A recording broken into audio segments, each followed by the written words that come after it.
बड़ी खबर के प्रस्तुत करता है doctor ortho Ayurvedic oil and capsule, जोड़ों के दर्द की बेजोड़ दवा।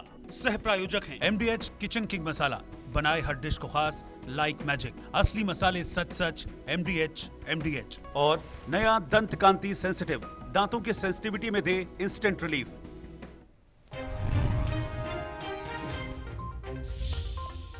बारिश ने डाला पीएम मोदी की रैली में खलल, मंडी में नहीं आ पाए प्रधानमंत्री मोदी। प्रदेशवासियों को प्रधानमंत्री ने किया वर्चुअली संबोधित। रोजगारी के मुद्दे को लेकर भी बोले पीएम मोदी।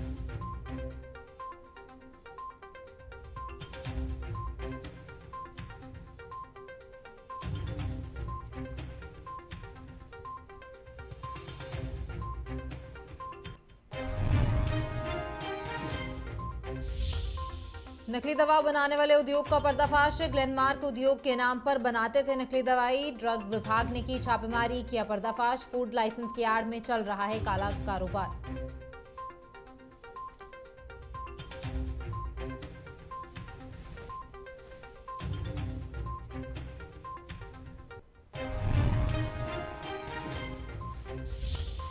केरल में पीएफआई के भाजपा कार्यालय पर हमले को लेकर सीएम जयराम ठाकुर का बयान। कहा, बीजेपी, आरएसएस और अन्य संगठनों के कई कार्यकर्ताओं की जा चुकी है निर्मम हत्या। केरल में भी आने वाले समय में वामपंथियों का दौर होगा खत्म।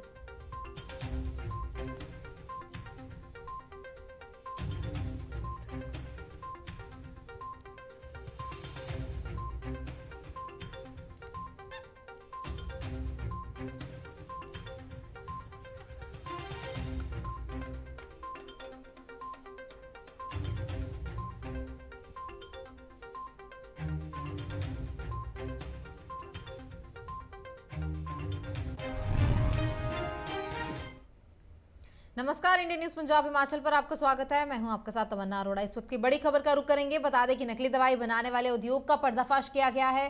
ग्लेनमार्क उद्योग के नाम पर नकली दवाई बनाते थे, जिसके बाद ड्रग विभाग ने छापेमारी की और पर्दाफाश किया। फूड लाइसेंस की आड़ में ये काला कारोबार चल रहा था, जिसके बाद छापेमारी के बाद इनका पर्दाफाश हुआ है। इंटरनेशनल लेवल पर भी इन दवाइयों की जो है शिकायतें मिल चुकी हैं। ग्लेनमार्क आयोग के नाम पर नकली दवाई बनाई जाती थी, जिसके बाद ड्रग विभाग हरकत में आया। ड्रग विभाग ने छापेमारी की और पर्दाफाश किया गया है। नकली दवाई बनाने वाली उद्योग का पर्दाफाश किया गया है। बद्दी से अहम खबर है।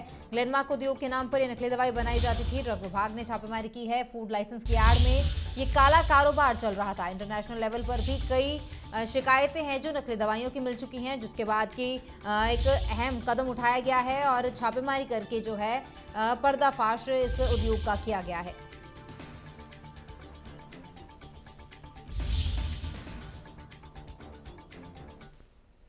आज कल रात को ये रेड शुरू हुई थी तकरीबन 10:30-11 बजे। मुझे हम इस कंपनी पे तकरीबन कोई एक हफ्ते से वॉच रखे हुए थे इसकी एक्टिविटीज़ पे।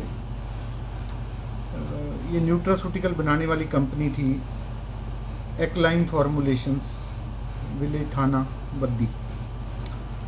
तो जब हमारे पास ये कंफर्मेशन आई कि यहाँ कुछ नोटोरियस एक्टिविटीज़ चल रही हैं, तो एक टीम फॉर्म की गई जिसमें कि अनूप शर्मा, लवली ठाकुर, ललित, सुरेश, रजत, अक्षय, ये सारे ड्रग इंस्पेक्टर्स थे। हमारी कार्रवाई तकरीबन 10 बजे के बाद शुरू हुई रात को, 22 तारीख को, और ये सारी कार्रवाई जो थी ये सारी रात चली है। तकरीबन सुबह 9 बजे ये ख़त्म हुई है। इसके पास फूड लाइसेंस था FSSAI द्वारा इशू किया हुआ, और इसके पास कोई भी ड्रग का मैन्युफैक्चरिंग लाइसेंस नहीं था। ड्रग्स बनाने के लिए इसके पास किसी भी तरह का कोई लाइसेंस नहीं था। जब इसमें पुलिस ने हमारा बहुत अच्छा सहयोग किया है, और पुलिस और विटनेसेस की प्रेजेंस में जब इसमें यहाँ रेड की गई टीम ऑफ ड्रग इंस्पेक्टर्स द्वारा, तो ग्लेनमार्क का एक बहुत ही लीडिंग ब्रांड है टेल्मा H टैबलेट, तो उसकी वहाँ से बनाए जाने की हमें पुष्टि हुई। और फिर जिसमें टेल्मा H की टैबलेट्स को सीज़ किया गया। फिर जो उसको छापने के लिए चीज़ें थी वो सीज़ की गई, प्रिंटेड फॉइल्स सीज़ की गई, फिर कोई एम्प्टी स्ट्रिप्स पड़ी हुई थी। बता दें कि ड्रग विभाग ने जो छापेमारी की है, नकली दवाई बनाने वाले उद्योग का पर्दाफाश किया गया है। इसी खबर पर ज्यादा जानकारी के लिए अजय रतन बद्दी से फोन लाइन पर जुड़ चुके हैं। जी अजय, पूरा मामला क्या है? नकली दवाई बनाने वाले जो उद्योग का पर्दाफाश किया गया है, छापेमारी की गई है, इसकी जानकारी क्या, गुप्त जानकारी किसी ने दी थी जिसके बाद जो ड्रग विभाग है वो हरकत में आया? जी मैं आपको बता दूं कि ये कुछ दिन पहले जो है वो ड्रग विभाग है जो यहाँ पर औषध उनको जो है ये जानकारी जो है पहले से मिली थी कि कोई ग्लेनमार्क की एक दवाई है, उसकी दवाई जो है वो वहां पर बना रहा है। तो विभाग जो है, विभाग ने काफी दिनों से जो है इसके पीछे लगी हुई थी, लेकिन उनको जो है वो पूरी तरह से जो है वो सबूत उनके नहीं मिल रहे थे। तो कल जो है पूरी विभाग ने कम से कम 8 जो ड्रग इंस्पेक्टर हैं और एक ड्रग कंट्रोलर हैं वहां पर नवनीत वर्मा, उनके अध्यक्षता में जो है उन्होंने वहां छापामारी करी। तो वहां पता लगा कि एक ग्लेनमार्क कंपनी की एक दवाई है और वो दवाई जो है वहां पर बनाई जा रही थी। कुछ मशीनें भी वहां से बरामद की गई हैं, दवाइयां भी बरामद की गई है।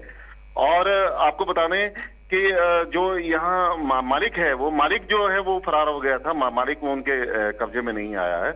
और ये जो कंपनी है इसके पास जो है सिर्फ फूड लाइसेंस की अथॉरिटी थी, कि फूड लाइसेंस की अथॉरिटी थी, ड्रग लाइसेंस की अथॉरिटी नहीं थी। वो फिर भी जो है वो यहाँ पर नकली दवाइयां जो है वो बना रहा था। जी, तो जिस तरह से ये छापेमारी की गई है, तो आगे की कार्रवाई क्या की गई है? जो भी दवाइयां थी, क्या उनको जब्त कर लिया गया है और आगे किस तरह की कानूनी कार्रवाई इन पर की जाएगी? ये आपको बता दूं कि एक तो मालिक को और जो है पूरे स्टाफ को जो है वो नोटिस भी दे दी गया है। और विभाग द्वारा कल ही जो है पुलिस प्रशासन की मदद से कल ही जो है वो पूरी जहां पर ये दवाइयां बन रही थी पूरी जो है वो फैक्ट्री सील कर दी गई थी, रात को ही सील कर दी गई थी। और नोटिस भी जारी किया है कि कारण बताओ, नोटिस जारी किया है कि भी क्यों आप जो है फूड लाइसेंस का आपके पास लाइसेंस है और आप दवाई जो है वो किसके लिए और किसके कहने से बेच रहे थे। तो अभी कुछ दिनों बाद जो है इसका थोड़ा सा पूरा खुलासा होगा कि दवाइयां गई हैं और कहां कहां इन्होंने बेचा है इसको। जी अजय, फिलहाल तमाम जानकारी के लिए आपका शुक्रिया। बता दें कि बद्दी में नकली दवाई बनाने वाले उद्योग का पर्दाफाश किया गया है। ड्रग विभाग ने छापेमारी की है। ग्लेनमार्क उद्योग के नाम पर नकली दवाई बनाते थे। इंटरनेशनल लेवल पर भी दवाइयों की शिकायतें जो मिल चुकी है, नकली दवाइयां जो बनाते थे उनकी शिकायतें इंटरनेशनल लेवल पर भी मिल चुकी हैं।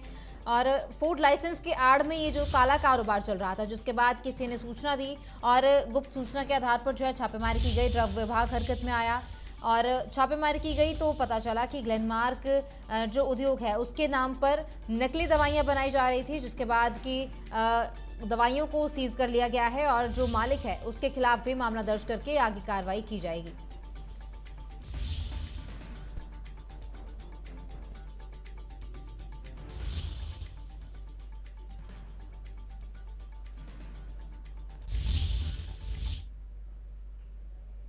अगली खबर का रुख करेंगे। बारिश ने प्रधानमंत्री मोदी की रैली में खलल डाल दिया है। प्रधानमंत्री मोदी आज मंडी का दौरा करने वाले थे, लेकिन खराब मौसम के चलते प्रधानमंत्री मोदी मंडी नहीं पहुंच पाए। प्रदेशवासियों को प्रधानमंत्री मोदी ने वर्चुअली ही संबोधित किया है और रोजगारी के मुद्दे को लेकर भी प्रधानमंत्री बोले हैं। और बारिश के कारण जो है काफी भीड़ वहां उमड़ी थी, लेकिन बारिश के कारण प्रधानमंत्री मोदी वहां नहीं पहुंच पाए। वर्चुअली प्रधानमंत्री मोदी ने सभी को संबोधित किया है और प्रदेश में एक बार फिर से भाजपा की सरकार बनने का भी दावा किया है। उन्होंने कहा है कि जो सरकार बदलने का रिवाज है भाजपा उसे पूरी तरह से समाप्त करेगी और एक बार फिर से प्रदेश में भाजपा की ही सरकार बनेगी। भाजपा देश का वो राजनीतिक दल है जिसमें हर जगह युवाओं का प्रतिनिधित्व सबसे अधिक है। ऐसा इसलिए है क्योंकि भाजपा हिमाचल के युवाओं पर सबसे अधिक भरोसा करती है। अब देश की युवा शक्ति मिलकर आजादी के अमृतकाल में भारत को विकसित राष्ट्र बनाने का संकल्प पूरा करेगी।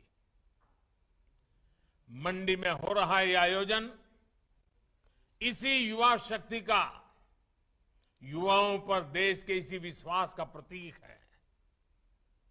मेरे नौजवान साथियों, आज दुनिया में भारत की साख जैसे जैसे बढ़ रही है, वैसे वैसे भारत को जानने समझने के लिए, भारत से जुड़ने के लिए पूरी दुनिया लालायित हो रही है। इसके पीछे एक बहुत महत्वपूर्ण कारण है और हिंदुस्तान के नागरिक, जागरूक नागरिक, हिंदुस्तान के मतदाता, इसका पूरा श्रेय उनको जाता है। कारण क्या है मैं बताऊं आपको।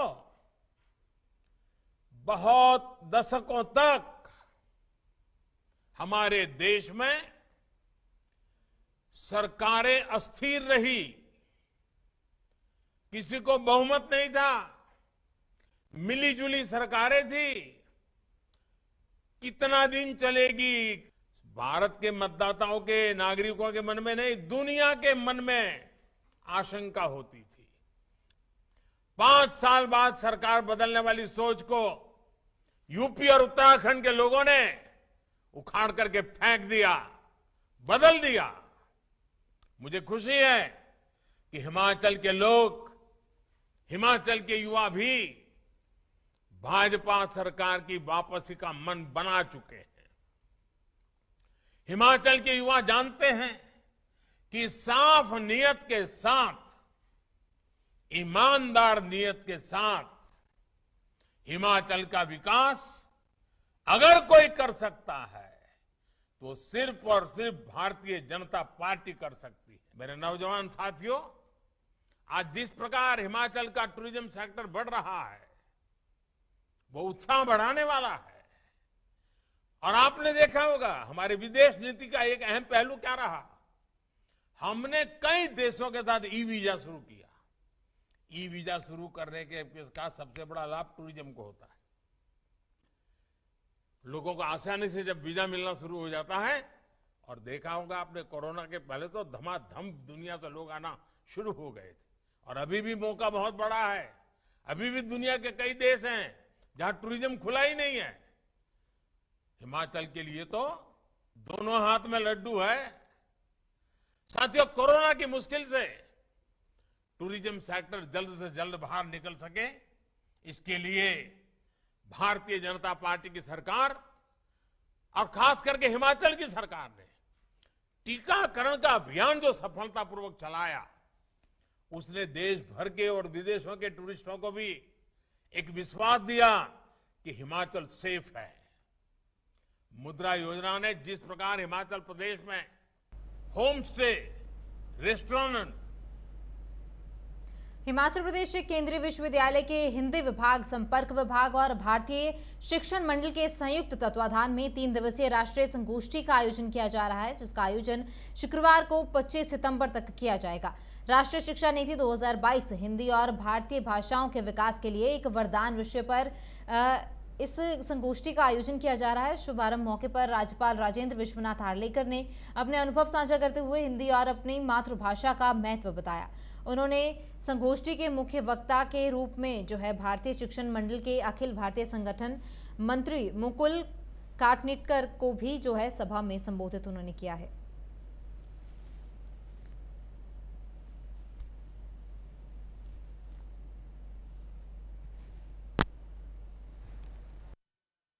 भारतीय शिक्षण मंडल का यह जो कार्यक्रम है बहुत ही सराहनीय है।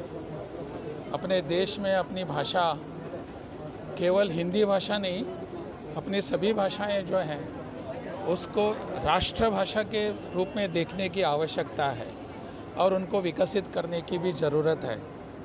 इस विषय को लेकर अपनी नई राष्ट्रीय शिक्षा नीति जो आई है, इस शिक्षा नीति में इसका कैसा प्रावधान है, क्या पद्धति का है, इस पर विचार गोष्ठी मुझे लगता है आज से 1-2-3 दिनों के लिए यहाँ होने वाली है।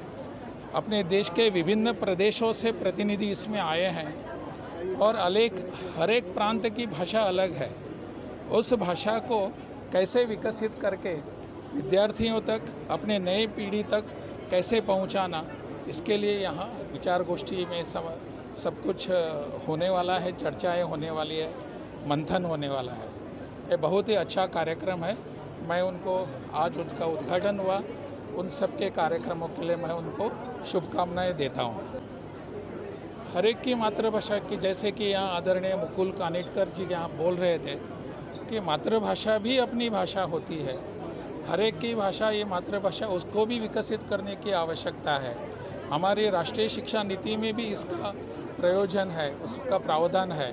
उसको अगर हम ठीक ढंग से उसको अगर यहाँ उसका उपयोग करेंगे, उसका अगर कार्यान्वयन करेंगे, तो मातृभाषा भी अपनी विकसित हो जाने वाली है।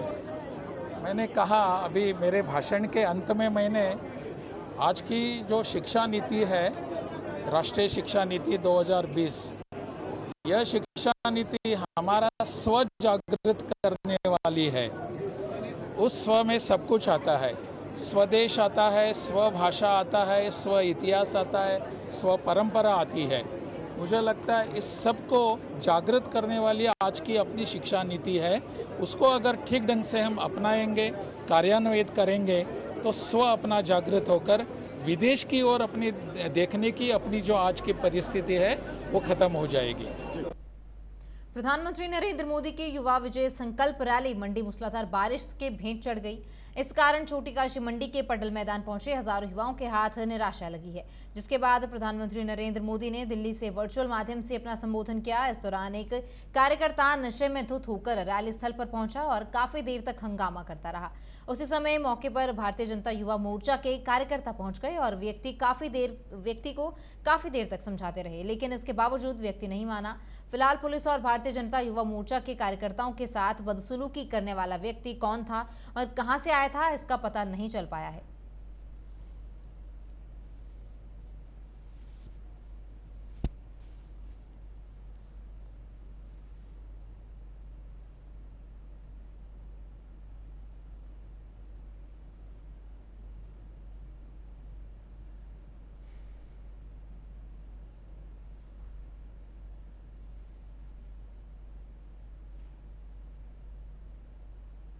आम आदमी पार्टी के पदाधिकारी ने एक प्रेस वार्ता के दौरान महर्षि वाल्मीकि को डाकू कहे जाने पर वाल्मीकि समुदाय में अब रोष उत्पन्न हो गया है। हाल ही में हरियाणा में हुई एक प्रेस कॉन्फ्रेंस में आम आदमी पार्टी के पदाधिकारी ख्याली राम ने महर्षि वाल्मीकि भगवान की तुलना एक डाकू से की है, जिसको लेकर आज भगवान वाल्मीकि के समर्थकों में भगवान वाल्मीकि सांस्कृतिक भवन और कल्याण कमेटी के सदस्यों ने एसडीएम के माध्यम से राज्यपाल को ज्ञापन सौंपा है और आम आदमी पार्टी के पदाधिकारी पर कड़ी कार्रवाई करने की भी मांग उठाई है।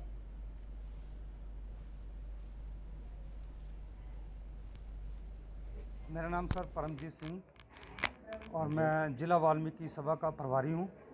सर, ये एक बहुत ही शर्मनाक घटना जो कल की डेट में हरियाणा में हुई है।